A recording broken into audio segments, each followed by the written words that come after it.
আবারও জাকের আলী অনেকের ক্যাপ্টেন্সিতে বাংলাদেশ দল মাঠে নামছে আফগানিস্তানের বিপক্ষে 3 ম্যাচের টি-20 সিরিজ। এর আগে এশিয়া কাপের শেষ দুটি ম্যাচে জাকের আলী অনেক বাংলাদেশ দলের ক্যাপ্টেন্সি করেছিলেন, তবে ব্যাট কিংবা ক্যাপ্টেন্সি কোনোটিতেই জাকেরের পারফরমেন্স দর্শকদের মন ভরাতে পারেনি, দর্শকরা খুশি হতে পারেননি।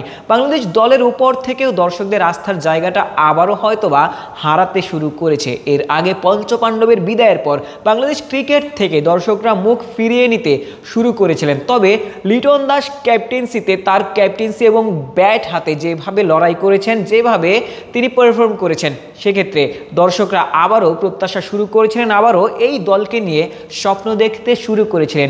এশিয়া কাপেও অনেক বেশি উচ্চাশা ছিল বাংলাদেশ দলের। বাংলাদেশ ফাইনাল খেলবে, চ্যাম্পিয়ন হবে, এমন স্বপ্নই হয়তোবা বাংলাদেশি ভক্তরা দেখতে চেয়েছিলেন, দেখেছিলেনও। তবে সেই স্বপ্ন ভঙ্গ হয়েছে বাংলাদেশ শেষ দুটি ম্যাচে ভারত এবং পাকিস্তানের বিপক্ষে যেভাবে হেরেছে।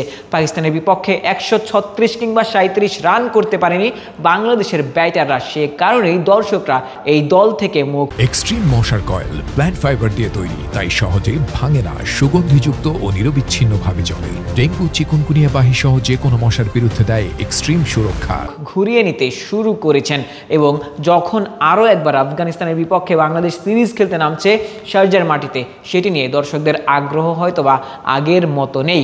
জাকের আলী অনেক প্রেস কনফারেন্সে এসেছিলেন, বলেছেন লিটন দাসের ক্যাপ্টেন্সি বাংলাদেশ দল মিস করবে। লিটন যেভাবে ব্যাট হাতে রান করছিলেন সেটিও বাংলাদেশ দল মিস করবে। তবে সাইফের ব্যাটিং থেকেই মোটিভেশন নিতে চান বাংলাদেশ ক্যাপ্টেন। বাংলাদেশ আফগানিস্তানের যে শক্তিশালী বোলিং লাইন আপ রয়েছে তাদের বিপক্ষে ভালো করতে চায়। এশিয়া কাপে আফগানিস্তান দলকে বাংলাদেশ দল হারিয়েছিল, তবে 3 ম্যাচের টি-20 সিরিজ আফগানিস্তানের বিপক্ষে শারজার মাটিতে খেলা, যেখানে স্পিনাররা ভালোই সুবিধা পেয়ে থাকেন, সেখানটাতে কঠিন পরীক্ষা আরও একবার দিতে হবে বাংলাদেশি ব্যাটারদের। লিটন নেই, লিটনের পরিবর্তে সৌম্য সুযোগ পেয়েছিলেন, তবে ভিসার জটিলতায় সৌম্য কিন্তু এখনও দলের সাথে যুক্ত হতে পারেননি। শেষ পর্যন্ত প্রথম ম্যাচের আগে যুক্ত হতে পারবেন কিনা সেটি নিয়েও বড় শঙ্কা রয়েছে। তবে যে দলই রয়েছে তারাই কিন্তু মাঠে নামতে পারে এবং তারাই বাংলাদেশি দর্শকদের দারুণ কিছু উপহার দিতে পারে। আফগানিস্তানের বিপক্ষে বাংলাদেশ দল যদি ভালো পারফরমেন্স শো করতে পারে, ভালো ব্যাটিং কিংবা বোলিং ডিসপ্লে দেখাতে পারে, তবে দর্শকরা কিন্তু আবারও বাংলাদেশ দলের খেলা দেখবে।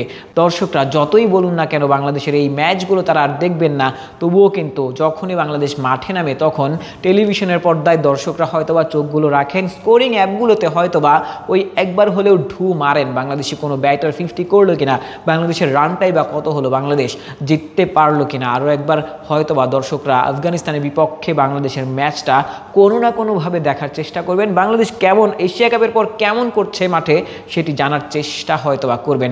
বাংলাদেশ হয়তোবা এই দর্শকদের ভালো ক্রিকেট প্রদর্শন করতে চাইবে, হয়তোবা আবারও ওই আস্থার জায়গাটা ফেরাতে চাইবে। আশিক সারোয়ার, নিউজ 24।